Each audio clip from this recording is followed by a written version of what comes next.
സംസ്കൃത ഫൈൻ നോക്കി നിൽക്കാതെ എന്തെങ്കിലും ഒന്ന് പറ. സാദിയ മണ്ണും ചാറും കഴിക്കുന്നില്ലേ? പാവ് ഭാജി. മലയാളിയാണ്? അല്ല, മലയാളിയല്ല. പാണ്ടി പാത്തപ്പഴേ തെരിഞ്ഞത് കേരള.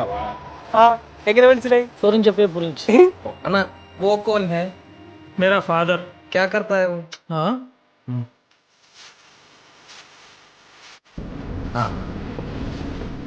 നമസ്കാരം. ഓർമ്മയുണ്ടോ? മനസ്സിലായല്ലോ അല്ലേ? എന്താന്ന് പറഞ്ഞ കേട്ടിട്ട് ഓർമ്മയില്ല. I think I'm falling for you. അങ്ങനെയൊന്നും പറഞ്ഞവന് മനസ്സിലാവൂല. മലയാളത്തിൽ പറഞ്ഞു കൊടുക്ക്. അങ്ങനെ ഞാൻ പറഞ്ഞു, പക്ഷെ അഭിപ്രായം ഇരുമ്പോലേക്കൊന്നല്ലോ മാറ്റാലോ. പ്ലീസ് ഒന്ന് പറഞ്ഞു മനസ്സിലാക്കാം. ഇരുമ്പോലേക്കൊന്നും പറഞ്ഞു മനസ്സിലാക്കാനുള്ള ഹിന്ദു ഇംഗ്ലീഷും എനിക്ക് അറിയാൻ പാടില്ല. ഒന്ന് ഹെൽപ്പ് ചെയ്യാൻ പറയും കുട്ടിയോട്. ಕನ್ನಡ ಗೊತ್ತಿಲ್ಲ ಅಣ್ಣ.